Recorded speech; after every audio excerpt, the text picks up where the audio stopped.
Hello dear students, welcome back to GM academy. आज हम chapter 1 start करने जा रहे हैं फिजिकल केमिस्ट्री का, some basic concepts of chemistry. Before starting this chapter we know that what is chemistry. तो chemistry हमारे पास क्या होती है? Simply study of matter, composition, structure and properties. Matter, composition,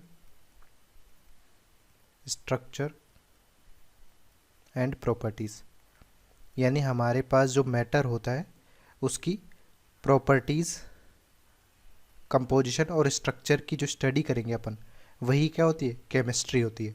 अब इसमें हमारे पास जो टर्म आ रहा है वो आ रहा है मैटर। तो हमारे पास जो मैटर होता है वो क्या होता है? डिफाइन करेंगे। Matter is anything that occupies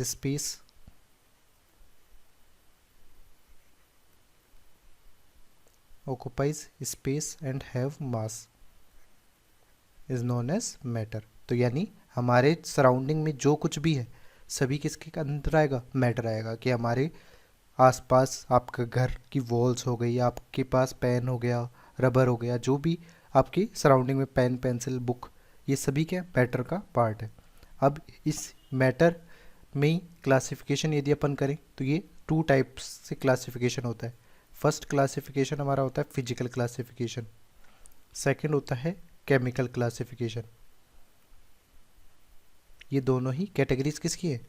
classification of matter की। तो अपन वन बाय वन दोनों क्लासिफिकेशंस को स्टडी करेंगे। तो फर्स्ट क्लासिफिकेशन है हमारा physical classification. According to physical classification matter जो होता है वो तीन पार्ट्स में डिवाइड होता है, सॉलिड, लिक्विड और गैस। अब इन की भी अपन वन बाय वन क्या देखेंगे? प्रॉपर्टीज़ देखेंगे कि सॉलिड, लिक्विड और गैस एक दूसरे से डिफरेंट किस तरह से होते हैं। सो फर्स्ट प्रॉपर्टी अपने पास है यहाँ पर, particles held very closely in solids. कि सॉलिड्स में हमारे पास जो पार्टिकल्स होते हैं वो काफ़ी क्लोजली पैक्ड होते हैं, बट लिक्विड्स में ही उन पार्टिकल्स के बीच में लिटिल बिट डिस्टेंस हो जाती है, कुछ स्पेसेस ऑक्यूपाई होते हैं, इसलिए हमारे पास ये क्लोजली पैक्ड है। और गैसेस में हमारे पास इनके बीच में काफ़ी डिस्टेंस होती है, तो ये फर्दर अपार्ट होंगे। इसी तरह से सेकेंड प्रॉपर्टी जो है कि हमारे पास सॉलिड्स में जो पार्टिकल्स होते हैं उनकी फ्रीली मूवमेंट पॉसिबल नहीं होती है, बट लिक्विड में सम एक्सटेंट तक ये फ्रीली मूव कर लेते हैं, और गैसेस में तो ये फ्रीली ही मूव कर रहे होते हैं, रेंडमली अनसिमेट्रिकल मूवमेंट होती है। थर्ड हमारे पास है कि सॉलिड की जो शेप और वॉल्यूम होता है वो कांस्टेंट होता है, कि वो वेरिएबल नहीं होता है, बट लिक्विड में हमारा जो वॉल्यूम होता है वो डेफिनेट होता है, यानी कांस्टेंट होता है, बट जो शेप है वो चेंज होती रहती है, कि जिस भी किसी कंटेनर में आप उसको डाल देंगे तो वही शेप वो ले लेगा लिक्विड। और गैसेस के केस में क्या है? गैसेस के केस में दोनों ही शेप और वॉल्यूम दोनों ही इनडेफिनेट होते हैं, कोई फिक्स्ड वॉल्यूम और शेप नहीं होता है। इसी तरह से सॉलिड के लिए यदि बोला जाए तो सॉलिड में पार्टिकल्स जो होते हैं वो काफ़ी क्लोजली पैक्ड होते हैं, और ऐसा अरेंजमेंट अपने पास केवल लो टेम्परेचर और हाई प्रेशर कंडीशन पे मिल सकता है, कि हाई प्रेशर से क्लोजली पैक्ड होंगे पार्टिकल्स। लिक्विड में हमारे पास जो टेम्परेचर प्रेशर होते हैं वो इंटरमीडिएट लेवल के होते हैं, और गैसेस में हमेशा हाई टेम्परेचर रिक्वायर्ड होता है, जिससे कि हमारे पास जो पार्टिकल्स होंगे वो काफ़ी दूर दूर रहें। ठीक है, तो हमारे पास इस तरह से सॉलिड, लिक्विड और गैस की हमने क्या कर ली? प्रॉपर्टीज़ को कंपेयर कर लिया है। नेक्स्ट क्लासिफिकेशन हमारे पास है केमिकल क्लासिफिकेशन। इस क्लासिफिकेशन के बेसिस पे हमारा जो मैटर है वो दो पार्ट्स में डिवाइड हो रहा है, प्योर सब्सटेंस और मिक्सचर। अब हमारा जो प्योर सब्सटेंस होता है वो क्या होता है? इसका मतलब ये है कि हैव फिक्स्ड कंपोजिशन, कि हमारा जो प्योर सब्सटेंस होता है उसका कंपोजिशन जो होगा वो फिक्स्ड होता है।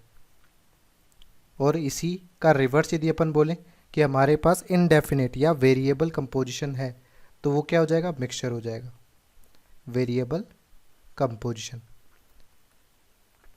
इसी के साथ हमारा यदि देखें प्योर सब्सटेंस, तो प्योर सब्सटेंस को कभी भी अपन फिजिकल मेथड से सेपरेट नहीं कर सकते, can't be separated bye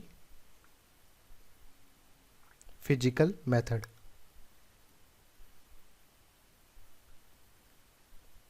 but हमारा जो मिक्सचर है उसको कैन अपन किसी भी एक फिजिकल मेथड से सेपरेट कर सकते हैं, कैन बी सेपरेटेड आउट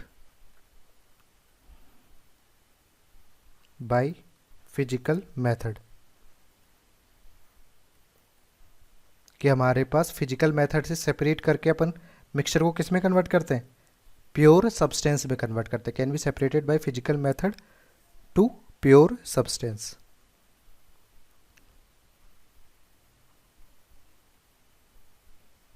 ठीक है।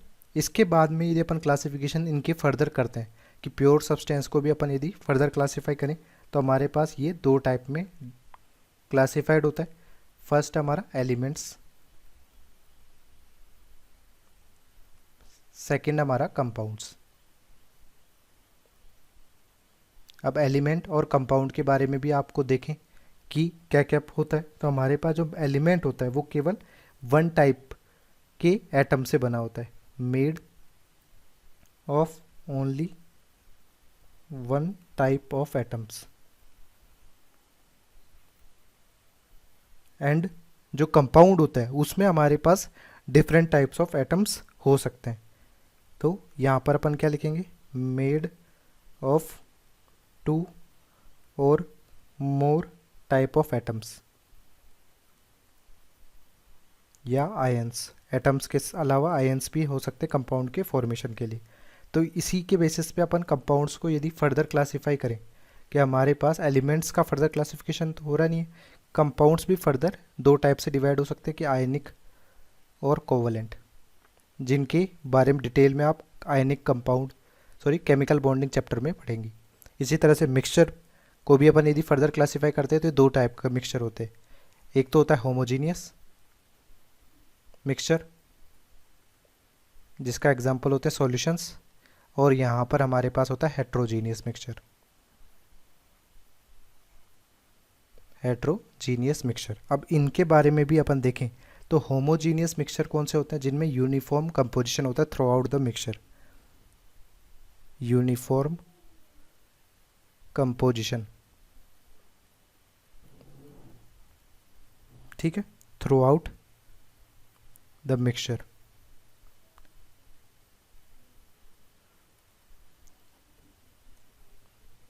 और हमारे पास हेट्रोजीनियस में क्या होगा, नॉन यूनिफॉर्म कंपोजिशन होगा कि हमारे पास किसी एक पार्ट पे क्या कंपोजिशन एलिमेंट्स का जो भी हमारे पास मिक्सचर में है और किसी दूसरे पार्ट पे डिफरेंट है, बट होमोजीनियस में सेम ही रहेगा।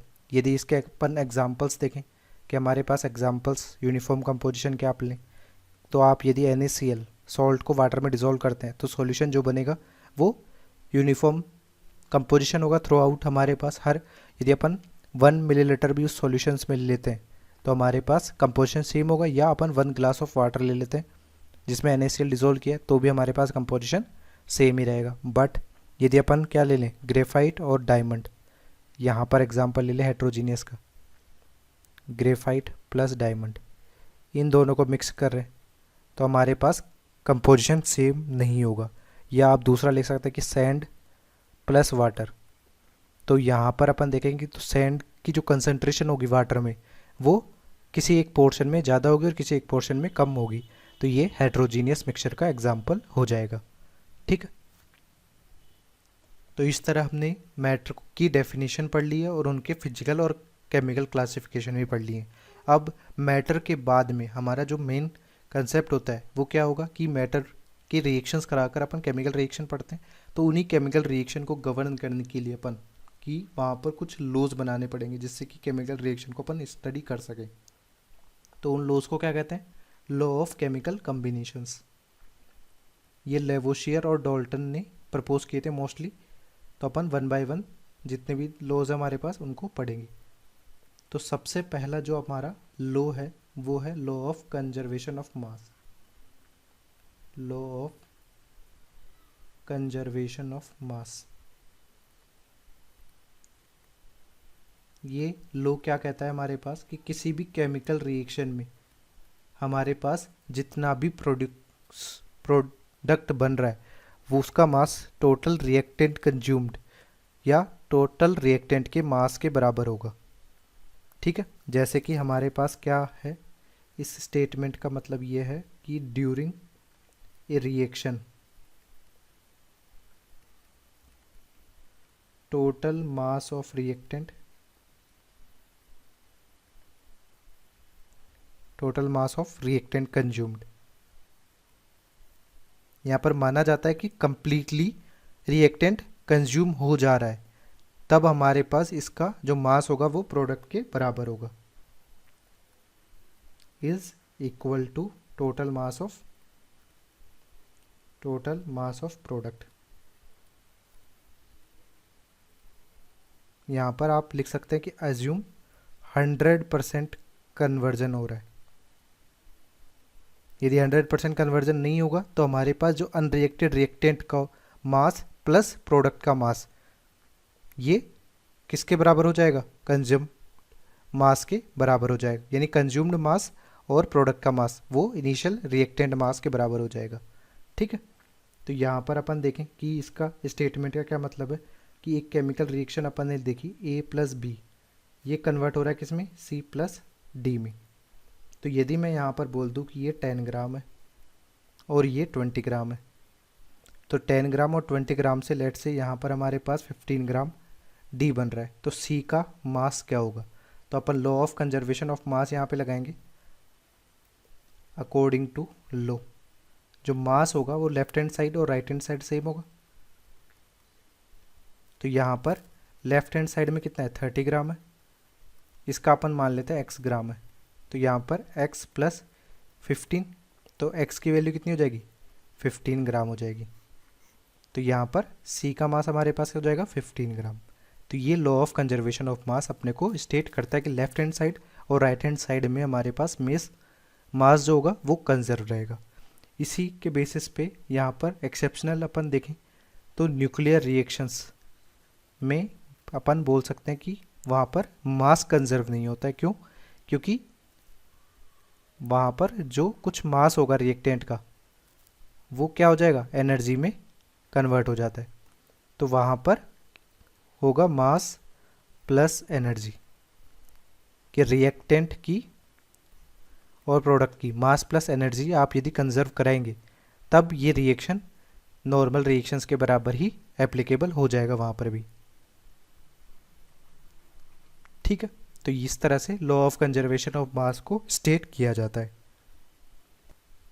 इस पर एक न्यूमेरिकल कर लेते हैं अपन कि हमारे पास एक एग्जाम्पल लिया है यहाँ पर अपन ने।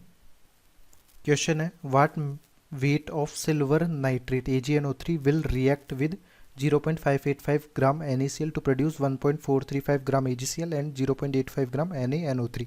तो सिल्वर नाइट्रेट की रिएक्शन यदि आप किसके साथ कराते हैं? NaCl के साथ कराएंगे, तो हमारे पास क्या बन जाएगा? यहाँ पर बन जाएगा AgCl प्लस NaNO3। अब इनमें अपने को मास दिया हुआ है, तो यहाँ पर अपने को मास इसका पता करना है। यहाँ पर मास कितना दिया हुआ है? 0.585 ग्राम। AgCl का मास हमारे पास है 1.435 ग्राम और यहाँ पर NaNO3 का 0.85। तो मास कंजर्वेशन लो यदि यहाँ पर लगाएंगे, according to law of conservation of मास,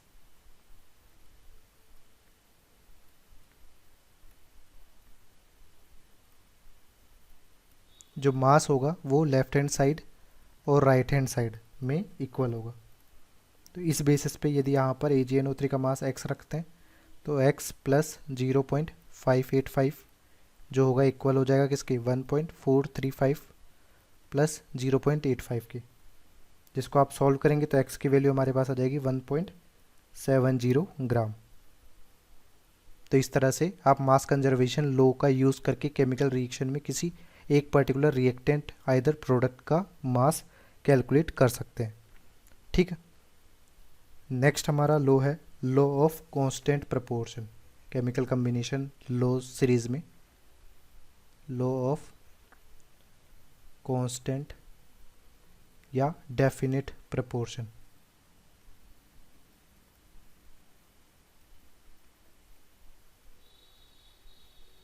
तो हमारे पास लॉ ऑफ कांस्टेंट या डेफिनेट प्रपोर्शन क्या बताता है? तो according to this law for a given compound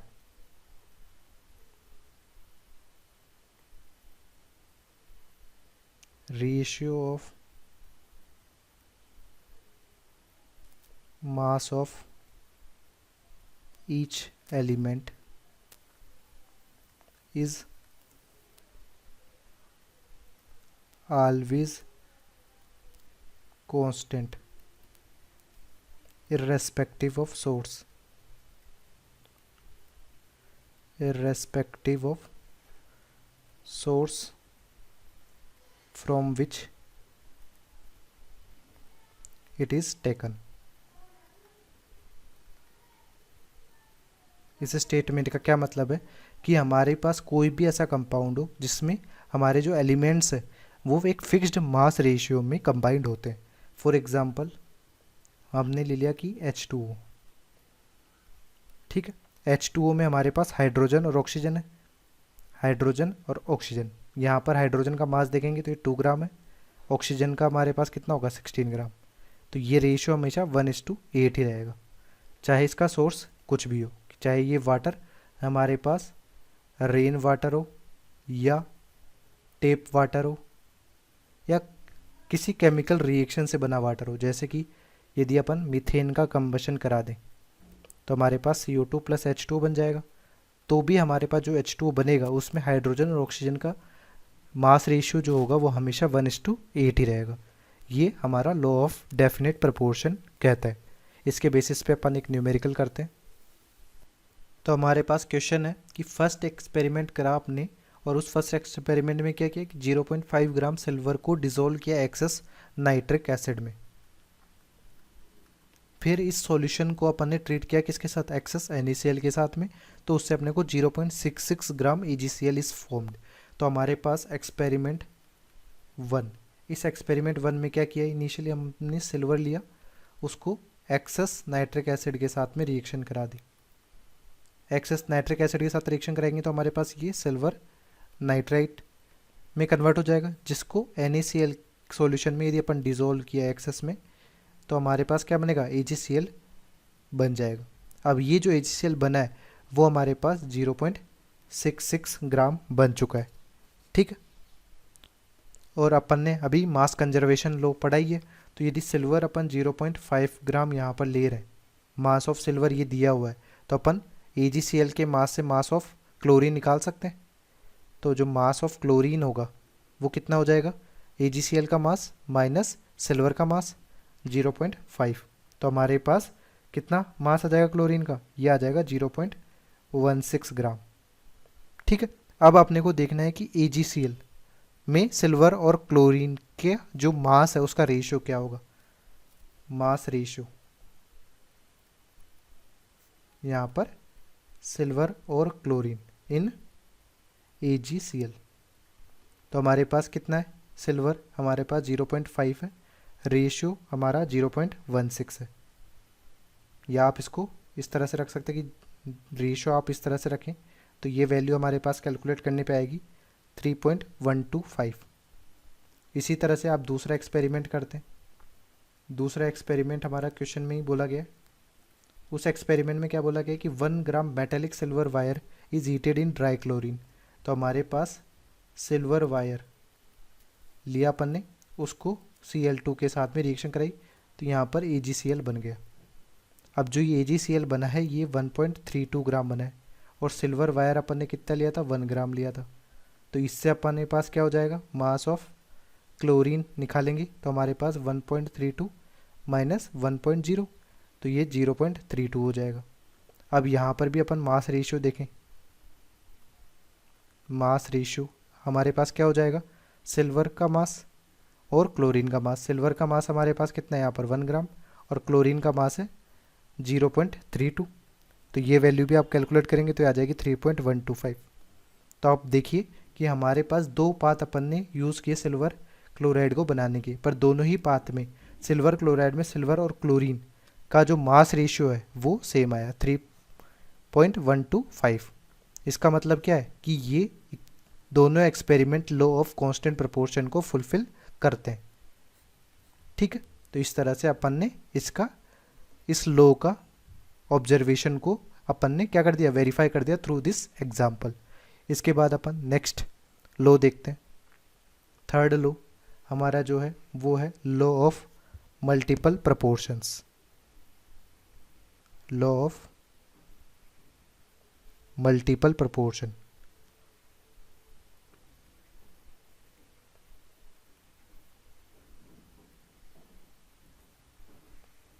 ये लो हमारे पास क्या कहता है वो अपन देखते हैं यहाँ पर। इस लो के according if two elements react and form two different या मल्टीपल, आप कह सकते हैं कि मल्टीपल कंपाउंड्स को बनाए ये दो एलिमेंट्स रिएक्ट करके,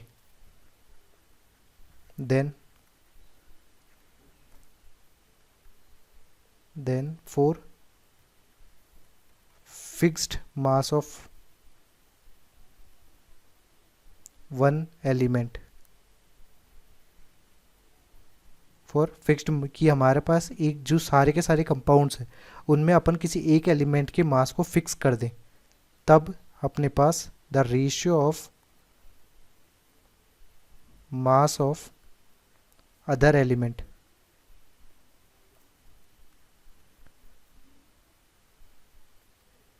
इन दीज कंपाउंड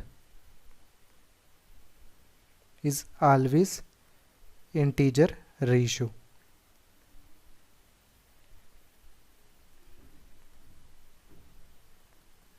इसको समझना हो तो देखिए, हमारे पास यदि दो एलिमेंट अपन ने लिए ए और बी, इन दोनों को रिएक्ट कराया तो अपन ने बनाया A B two, A B three, इस तरह से अपन ने कंपाउंड बनाया मल्टीपल।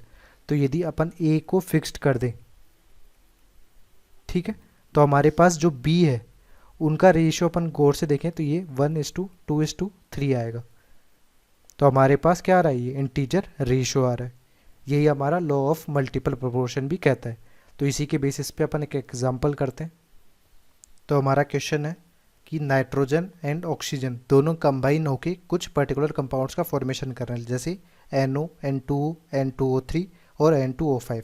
अब इन कंपाउंड्स में ही आपको स्टडी करना है कि लॉ ऑफ मल्टीपल प्रोपोर्शन को फॉलो कर रहे हैं या नहीं कर रहे हैं। तो इसका सॉल्यूशन अपन लिखेंगे। तो सॉल्यूशन में अपन क्या करते हैं, यहाँ पर तो अपन कंपाउंड रख लेते हैं, जो भी कंपाउंड है, और उन कंपाउंड्स में हमारे पास मास ऑफ नाइट्रोजन और मास ऑफ ऑक्सीजन की नंबर ऑफ एटम्स के बेसिस पे अपन मास ऑफ नाइट्रोजन और ऑक्सीजन निकाल लेंगे। तो यहाँ पर कंपाउंड लिखिए। सबसे पहला कंपाउंड है N2O, फिर सेकंड है NO, फिर N2O3 और यहाँ पर N2O5। ये चार कंपाउंड हमारे पास बनाए हुए हैं। अब इसमें अपन मास ऑफ नाइट्रोजन बोले तो नाइट्रोजन हमारे पास कितने एटम है, 2। तो एक एटम का कितना मास होता है, 14।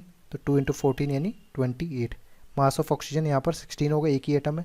इसके बाद यहाँ पर देखें तो यहाँ पर नाइट्रोजन का मास होगा 14, इसका मास हो जाएगा यहाँ पर ऑक्सीजन का 16। N2O3 में यदि देखें तो 2 × 14 तो हमारे पास 28 हो जाएगा, और ऑक्सीजन का 16 × 3 तो ये हो जाएगा 48 ग्राम।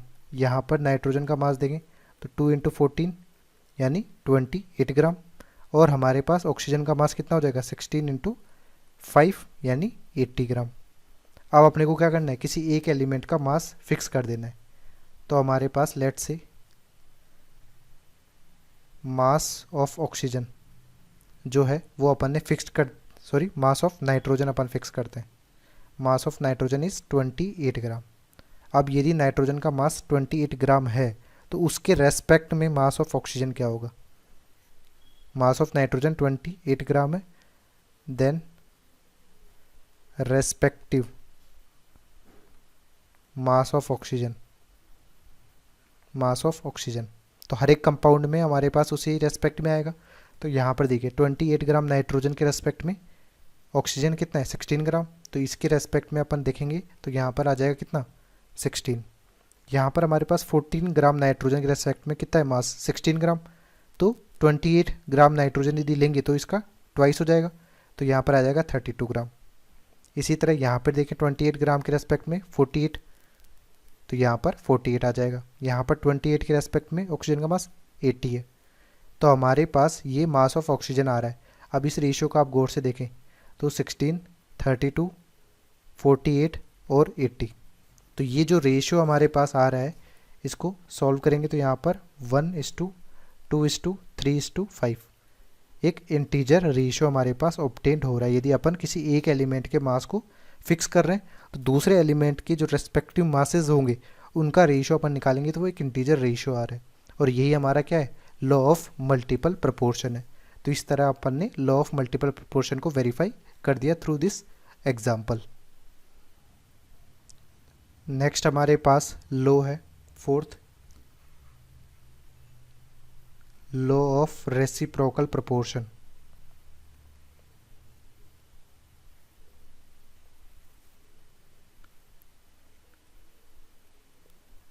लॉ ऑफ रेसिप्रोकल प्रोपोर्शन, ये लॉ हमारे पास क्या कहता है,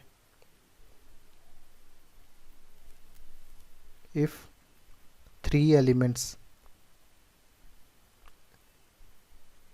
लेट से ए बी सी 3 एलिमेंट अपन ने ले लिए, reacts to form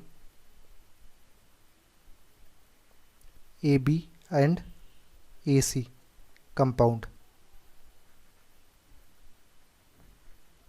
then for fixed mass of A, fixed mass of A, ratio of mass of B and C in these compound is either same or integer multiple of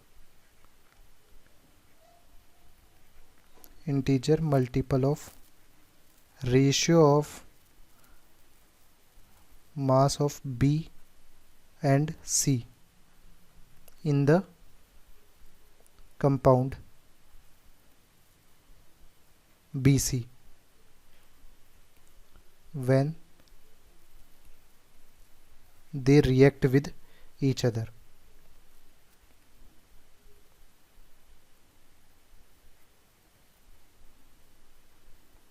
ठीक है, इसका मतलब हमारे पास क्या है स्टेटमेंट का, कि हमारे पास 3 एलिमेंट है ए बी सी, डिटेल में अपन समझते हैं।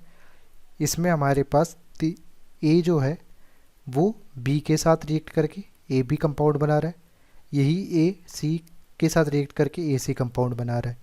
अब यहाँ पर यदि अपन क्या करें कि एक का मास कांस्टेंट कर दें तो दूसरे जो एलिमेंट्स है उसका रेशियो लेट से अपन ने क्या करा n1 मान लिया बी अपॉन सी का। अब यही दोनों एलिमेंट जब एक दूसरे के साथ रिएक्ट कर जाएंगे और हमारे पास क्या बनाएंगे बी सी बनाएंगे, तो इस कंपाउंड में हमारे पास बी और सी का जो रेशियो होगा वो हमारा n2 हो गया।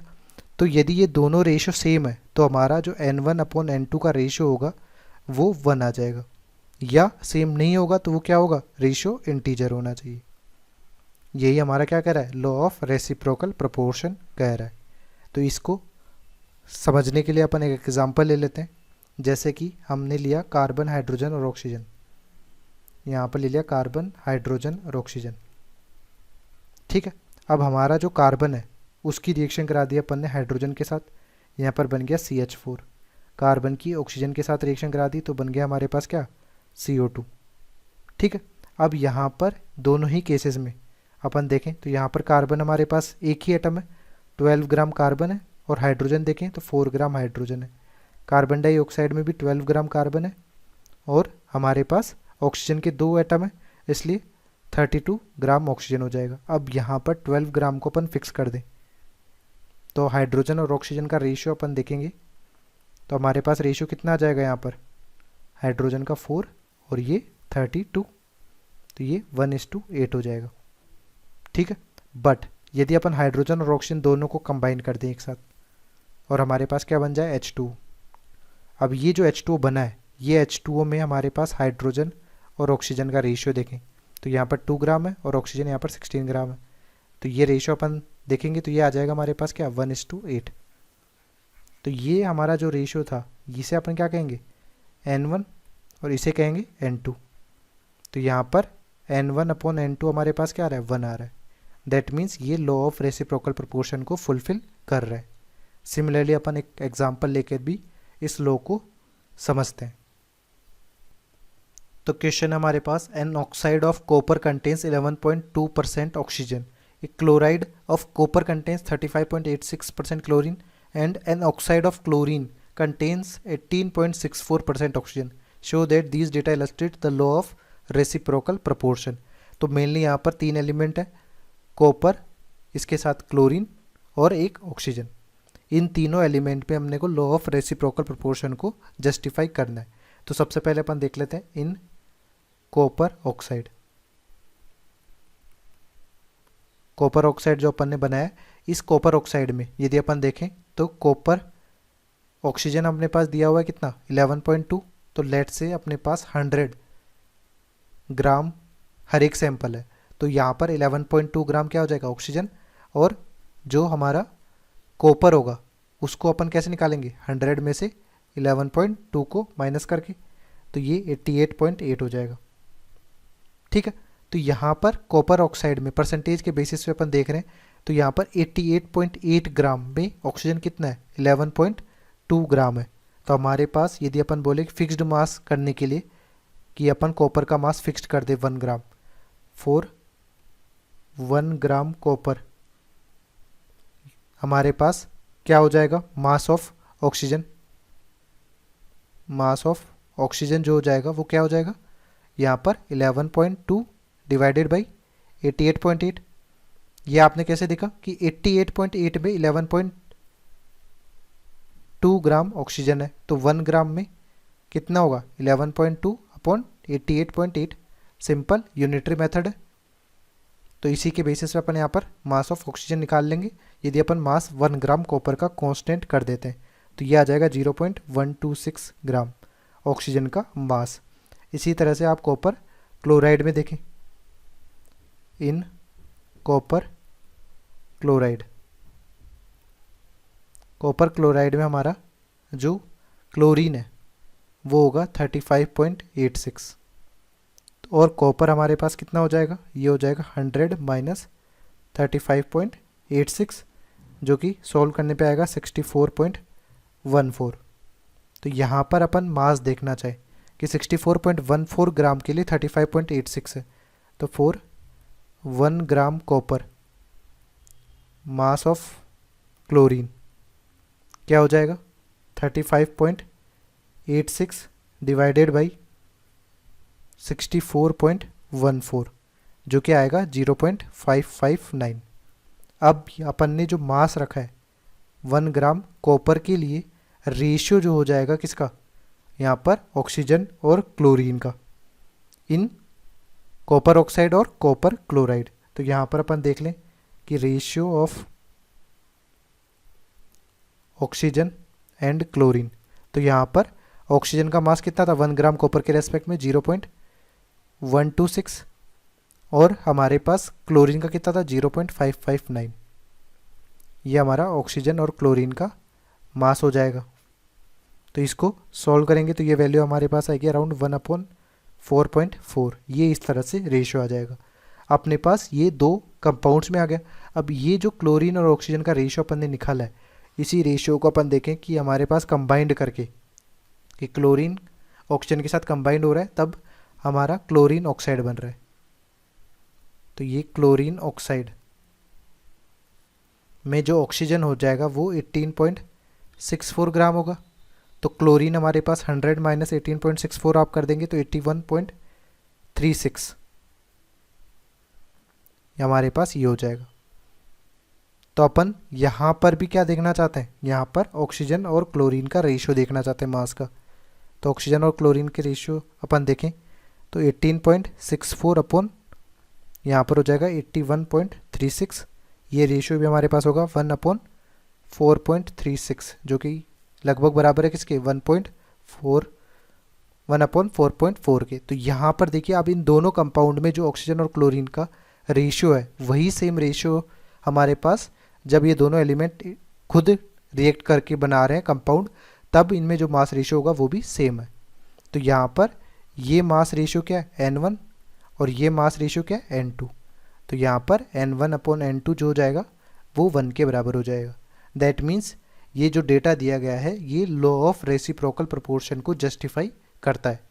ठीक है, now we know the law of chemical composition.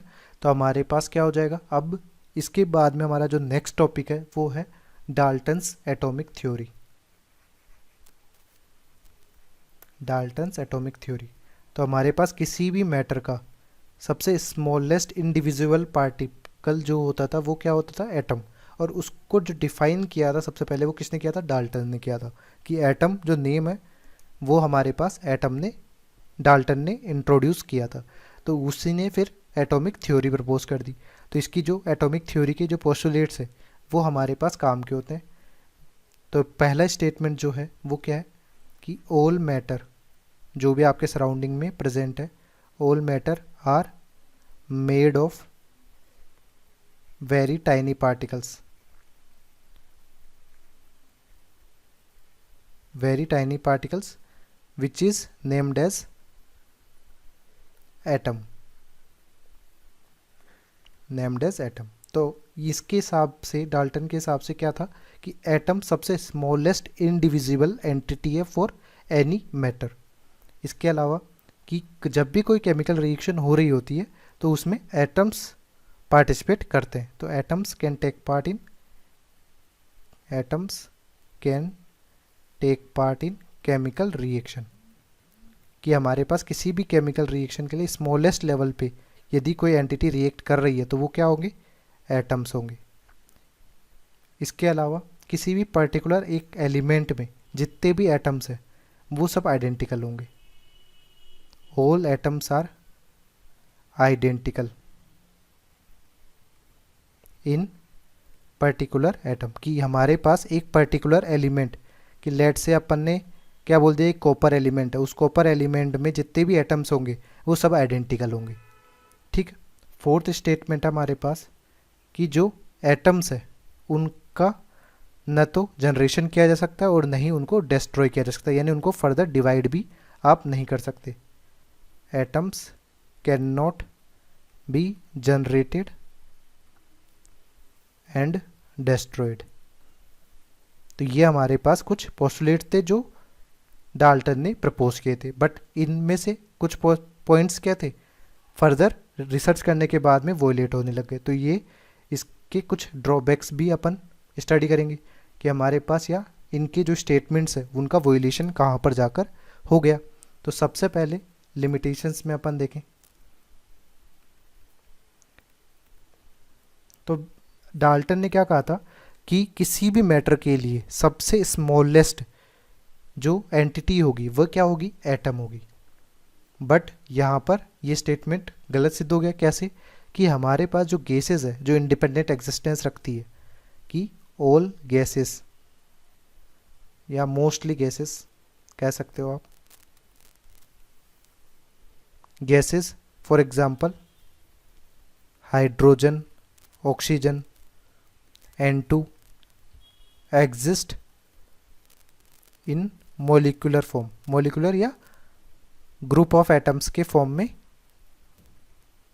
Exist करती है इन नेचर। दैट मीन्स हमारे पास किसी भी, जैसे कि हाइड्रोजन गैस की यदि मैं बात करूं तो हाइड्रोजन गैस में स्मॉलेस्ट हमारे पास जो एंटिटी होगी उस पर्टिकुलर गैस के लिए वो क्या होगी, H2। तो हमारे पास यहाँ पर स्मॉलेस्ट जो एंटिटी होगी वो एटम ना होकर क्या होगी, ग्रुप ऑफ एटम्स होगी, ग्रुप ऑफ एटम्स, ना कि एटम। तो ये इसका एक वॉयलेशन हो गया। इसी के अलावा सेकंड वॉयलेशन अपन देखें तो यहाँ पर बोला गया था कि all atoms are identical in particular element, but किसी एक एलिमेंट में भी जब आइसोटोप डिफाइंड हो गए, आइसोटोप डिफाइंड हो गए तो आइसोटोप में भी देखें तो जैसे कार्बन अपन देखें, कार्बन में कार्बन 12 भी होता है और कार्बन 13 भी होता है। तो यहाँ पर कार्बन एक ही एलिमेंट है, उसी एलिमेंट में हमारे पास डिफरेंट डिफरेंट एटम्स प्रेजेंट है, कि कार्बन 12 एटम्स भी प्रेजेंट होंगे और कार्बन 13 एटम्स भी प्रेजेंट होंगे, जिनका मास नंबर क्या है, डिफरेंट है। तो वो परफेक्टली आइडेंटिकल नहीं होंगे। तो सेकंड स्टेटमेंट का इसका वोलेशन हो गया। इसके बाद में इन्होंने बोला था कि एटम्स जो होते हैं वो फर्दर डिवाइडेड नहीं हो सकते। तो जब सब एटॉमिक पार्टिकल्स की डिस्कवरी हो गई तो हमारे पास ये भी पता लग गया कि जो हमारा एटम है उससे भी इंडिविजुअल अपने पास सब एटॉमिक लेवल पे पार्टिकल्स प्रेजेंट हो गए। तो मोस्ट फंडामेंटल पार्टिकल्स जो एक एटम में होते हैं वो क्या होता है, इलेक्ट्रॉन, प्रोटॉन और न्यूट्रॉन। तो ये भी अपन डाल्टन ने अपनी एटॉमिक थ्योरी में सजेस्ट या एक्सप्लेन नहीं किया था। तो ये कुछ लिमिटेशंस हो गए डाल्टन एटॉमिक थ्योरी की और यहाँ पर पोस्टुलेट्स हो गए। ठीक है, इसके बाद में अब अपने पास क्या है, डाल्टन एटॉमिक थ्योरी के बेसिस पे डाल्टन ने क्या किया, एटम को डिफाइन कर दिया और एटम के भी सब atomic particles electron, proton, neutron हो गए। तो इन्हीं सब एटॉमिक पार्टिकल्स की कुछ करेक्टरिस्टिक्स प्रॉपर्टीज़ को अपन देखते हैं। तो हमारा एक एटम जो होता है उस एटम में एक न्यूक्लियस होगा और उस न्यूक्लियस के सराउंडिंग में इलेक्ट्रॉन्स रिवॉल्व होते हैं। तो इलेक्ट्रॉन्स यहाँ पर हो गए और प्रोटॉन और जो न्यूट्रॉन है वो इसके न्यूक्लियस में होते हैं। तो हमारा कोई भी एक एटम है वो मेनली 3 सब एटॉमिक पार्टिकल्स में डिवाइड होगा, इलेक्ट्रॉन, प्रोटॉन, न्यूट्रॉन। ठीक है, तो सबसे पहले तो अपन इनका रिप्रेजेंटेशन देख लेते हैं। इलेक्ट्रॉन का रिप्रेजेंटेशन होता है कुछ इस तरह से, प्रोटॉन का 1h1 या H+, न्यूट्रॉन का। ठीक है, इसमें अपन चार्ज देखें। इसमें जो चार्ज होता है वो होता है -1.6 इंटू 10⁻⁻19 कूलाम, -19 कूलाम। इसी तरह से प्रोटॉन में चार्ज देखें तो +1.6 इंटू 10⁻⁻19 कूलाम। और न्यूट्रॉन चार्जलेस होता है।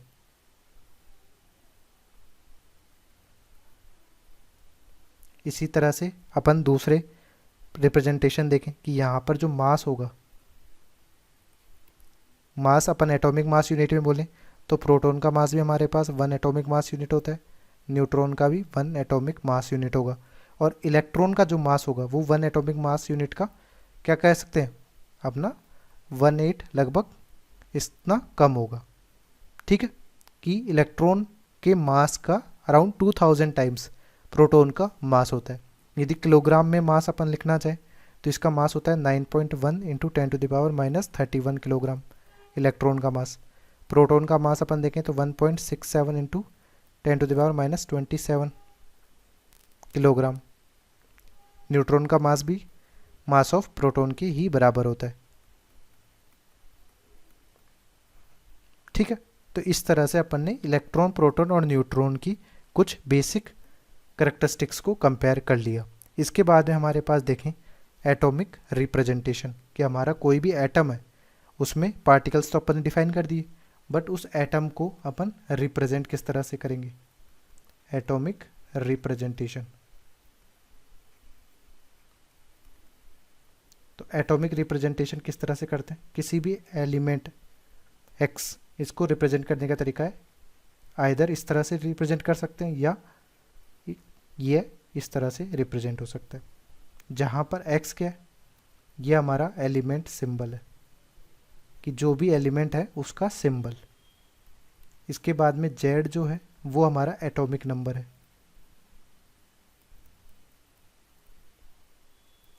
ए जो है वो है हमारे पास मास नंबर। एटॉमिक नंबर से क्या मतलब है कि उस पर्टिकुलर एटम में, एलिमेंट के उस एटम में कितने नंबर ऑफ प्रोटॉन्स है, नंबर ऑफ प्रोटॉन्स के बराबर होता है एटॉमिक नंबर। और मास नंबर जो होता है वो होता है number of protons plus number of neutrons. यानी हमारा जो मास नंबर होगा वो क्या होता है, सम ऑफ न्यूक्लियॉन्स होता है। न्यूक्लियॉन्स अपन किनको कहते हैं, प्रोटॉन और न्यूट्रॉन को, क्योंकि ये दोनों कंबाइंडली किस में होते हैं, न्यूक्लियस में प्रेजेंट होते हैं। तो इस पे अपन कुछ इलस्ट्रेशंस कर लेते हैं कि लेट से अपन ने एक एग्जांपल लिया, यहाँ पर मैं एलिमेंट्स लिख रहा हूँ या आयंस जिन पे चार्ज होते हैं, इन पे आपको नंबर ऑफ प्रोटॉन और न्यूट्रॉन निकालना है। 9 F माइनस, इसके साथ यहाँ पर देखें 8 ऑक्सीजन 16। तो यहाँ पर देखें प्रोटॉन कितने होंगे, एटॉमिक नंबर के बराबर प्रोटॉन हो जाएंगे। इसी तरह से यहाँ पर यदि इलेक्ट्रॉन पूछना चाहे तो इलेक्ट्रॉन का क्या मतलब होगा, एक पॉजिटिव चार्ज आ रहा है यानी एक इलेक्ट्रॉन निकल जा रहा है। तो हमारे पास न्यूट्रल एटम के लिए फॉर न्यूट्रल आयन या एटम जो भी आप बोल सकते हैं, उसमें number of proton equal to number of electron होंगे। तो यहाँ पर न्यूट्रल तो है नहीं, एक चार्ज जा रहा है तो यहाँ पर 10 इलेक्ट्रॉन हो जाएंगे। इसी तरह यहाँ पे प्रोटॉन देखें तो 9 है, एक इलेक्ट्रॉन यहाँ पे आ रहा है -1 चार्ज की वजह से, तो इलेक्ट्रॉन यहाँ पर 10 हो जाएंगे। 9 + 1 यहाँ पर कैलकुलेट करें तो प्रोटॉन हमारे पास कितने 8, इलेक्ट्रॉन भी हमारे पास कितने होंगे 8 क्योंकि न्यूट्रल मॉलिक्यूल है। और यदि यहाँ पे न्यूट्रॉन अपने को निकालना हो तो हमारा जो मास नंबर है उसमें से प्रोटॉन को माइनस कर देंगे, तो यहाँ पर न्यूट्रॉन भी हमारे पास आ जाएगा।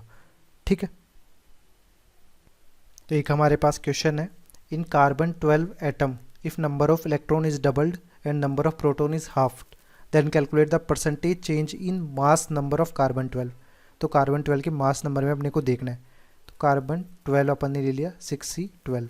अब इसमें इलेक्ट्रॉन, प्रोटॉन और न्यूट्रॉन अपन देखते हैं। तो सबसे पहले इनिशियली तो हमारे पास 6 इलेक्ट्रॉन प्रोटॉन हो गए और न्यूट्रॉन में हमारे पास 12 - 6 यानी 6 आ गए। अब स्टेटमेंट क्या बोल रहा है कि इलेक्ट्रॉन्स को डबल कर दें, यानी न्यू कंडीशन जो होगी उस न्यू कंडीशन में इलेक्ट्रॉन्स को डबल कर दिया 12 हो गए, और प्रोटॉन को हाफ कर दिया यानी 3 कर दिया। न्यूट्रॉन अनचेंज्ड है 6 ही रह जाएंगे।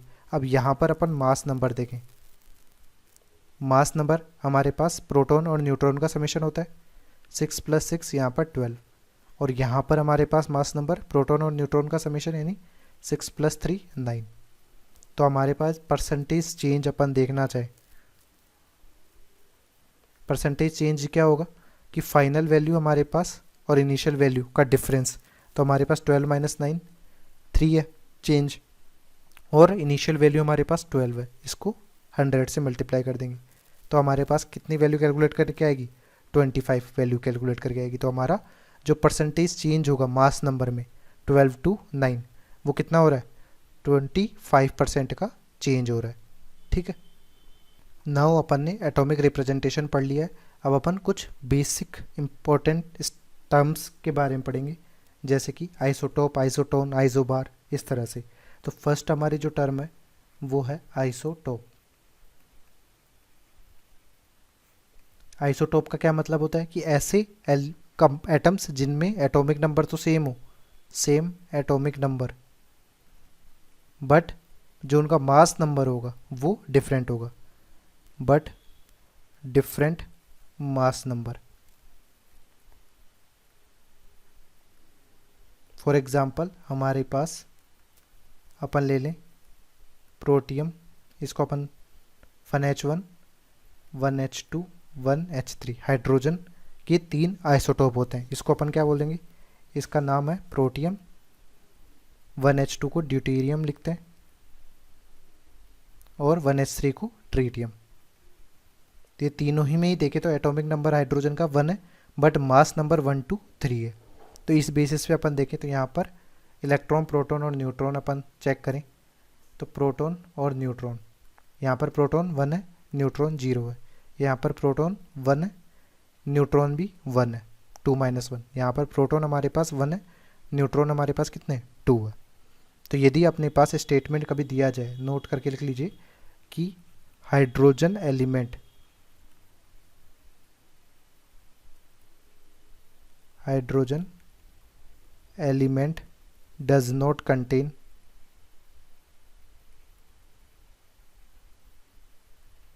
Any neutron. तो हमारे पास फर्स्ट एक्सप्रेशन क्या आता है 1H1 का आता है, बट हाइड्रोजन एलिमेंट में हमारे पास कुछ एटम्स प्रोटियम के भी होंगे, ड्यूटेरियम के भी होंगे, ट्राइटियम के भी होंगे। तो हाइड्रोजन एलिमेंट में न्यूट्रॉन प्रेजेंट होगा। तो ये हमारा, यदि ट्रू फॉल्स स्टेटमेंट पूछा जाए तो ये फॉल्स स्टेटमेंट है। ठीक है, बट यदि हमारा स्टेटमेंट क्या आ जाए, यदि हमारा स्टेटमेंट आता कि protium does not contain neutron, तब हमारा ये स्टेटमेंट क्या हो जाता, ये स्टेटमेंट हो जाता ट्रू, क्योंकि प्रोटियम में हमारे पास न्यूट्रॉन नहीं प्रेजेंट है। ठीक है, तो इस तरह से आइसोटोप्स में क्या होगा, एटॉमिक नंबर सेम होगा बट मास नंबर डिफरेंट होगी। कुछ और एग्जाम्पल से देखें अपन, तो कार्बन 12, कार्बन 13, कार्बन 14, इन सब में एटॉमिक नंबर क्या है, 6 है, बट जो मास नंबर है वो सभी में डिफरेंट है। ठीक है, तो इसी तरह से दूसरे टर्म अपन देखें आइसोटोप के बाद में, तो सेकंड टर्म हमारे पास आइसोबार। आइसोबार में हमारे पास क्या होगा, यहाँ पर हमारे पास सेम मास नंबर होगा, same mass number but different atomic number, different atomic number. इसका एग्जाम्पल यदि अपन ले तो एग्जाम्पल हमारे पास है जैसे कार्बन 14 और नाइट्रोजन 14, इनका मास नंबर सेम है बट यहाँ पर एटॉमिक नंबर देखें तो कार्बन का एटॉमिक नंबर हमारे पास क्या होता है 6 और नाइट्रोजन का एटॉमिक नंबर 7 होता है। तो इन दोनों को अपन क्या बोलेंगे, ये दोनों के बीच में जो रिलेशन है वो है आइसोबर, ये आइसोबार है एक दूसरे के। थर्ड टर्म हमारे पास आइसोटोन्स। आइसोटोन्स को अपन क्या बोल सकते हैं, आइसो न्यूट्रॉनिक भी बोल सकते हैं।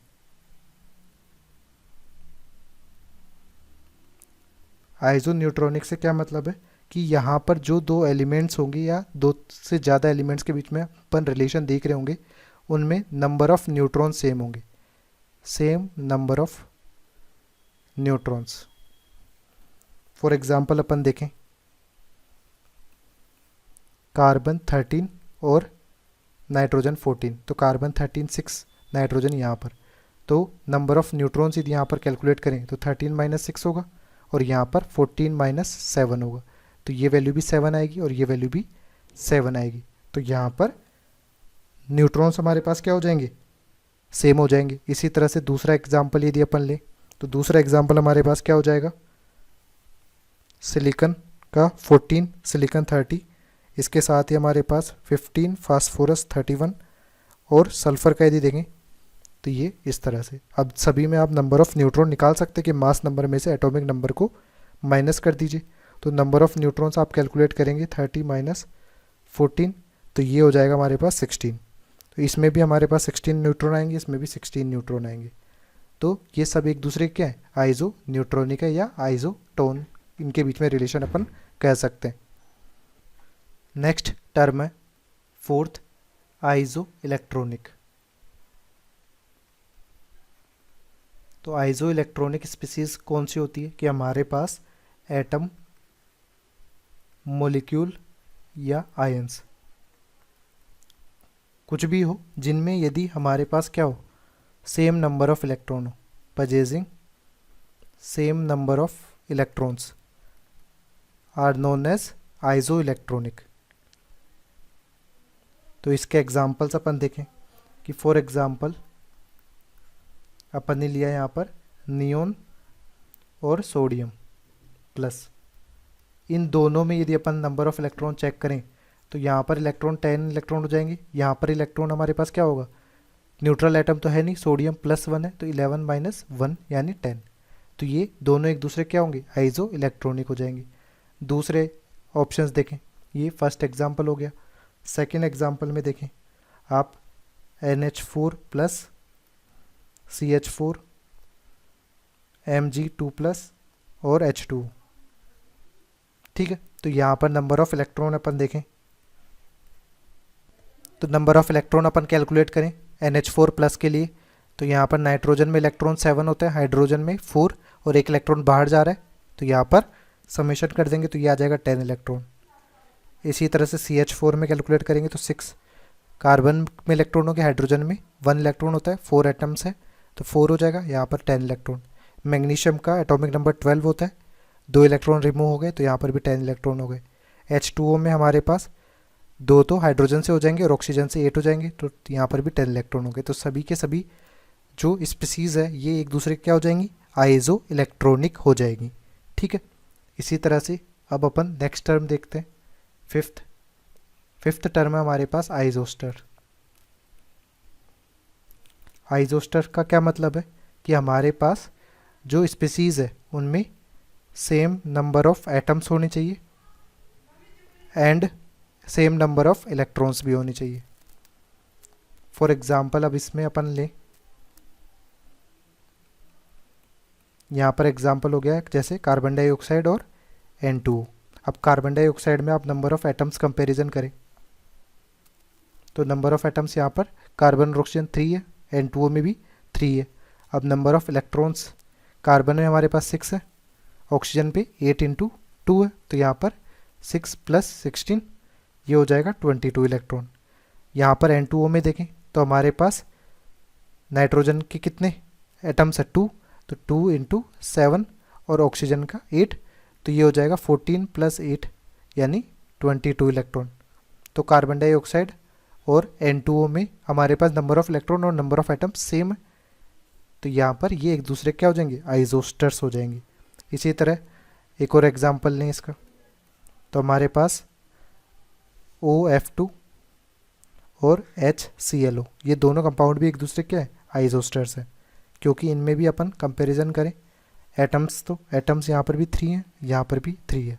इलेक्ट्रॉन्स को काउंट करें तो इलेक्ट्रॉन्स यहाँ पर ऑक्सीजन के 8 हो जाएंगे, फ्लोरीन के 9 इंटू 2, तो ये हो जाएंगे 8 + 18, तो ये वैल्यू कैलकुलेट करने पे आएगी 26 इलेक्ट्रॉन।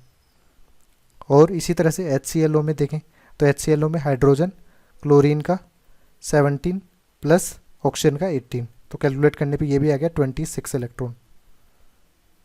ठीक है, तो यहाँ पर नंबर ऑफ इलेक्ट्रॉन और नंबर ऑफ एटम सेम है, तो एक दूसरे क्या हो जाएंगे, ये भी आइसोस्टर्स हो जाएंगे। ठीक है, इसी तरह हमारी जो लास्ट टर्म है वो है आइसोडाइफर्स।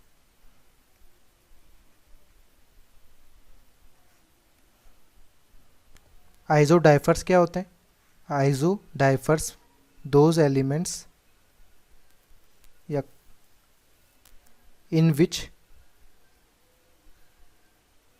न्यूट्रॉन और प्रोटॉन का डिफरेंस, न्यूट्रॉन माइनस प्रोटॉन के नंबर्स का डिफरेंस जो वो सेम हो, या हमारे पास A-2Z की वैल्यू जो होगी वो सेम हो, यानी अपने पास न्यूट्रॉन और प्रोटॉन के डिफरेंस की वैल्यू सेम होनी चाहिए, वो एलिमेंट्स क्या हो जाएंगे, एक दूसरे के आइसोडाइफर्स हो जाएंगे।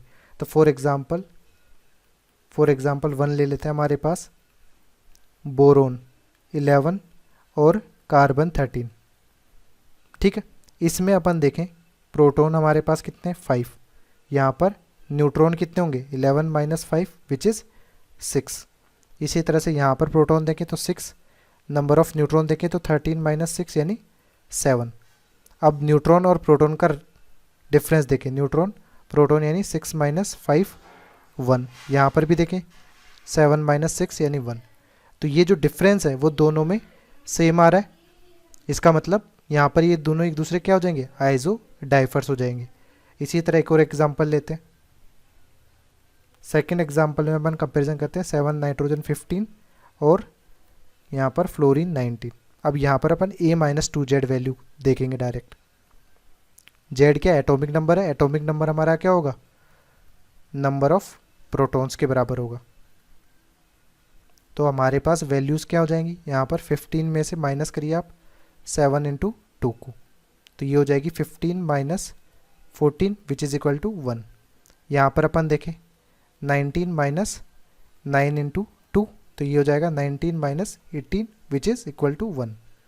तो दोनों ही एलिमेंट्स में A-2Z की वैल्यू हमारे पास 1 1 आ रही है, तो ये एक दूसरे के क्या हो जाएंगे, आइसोडाइफर्स हो जाएंगे। ठीक है, तो इस तरह से आज हमने कुछ बेसिक डेफिनेशंस पढ़ ली है, some basic concept of chemistry chapter की। नेक्स्ट लेक्चर में अपन मोल कंसेप्ट के बारे में पढ़ेंगे। ठीक है।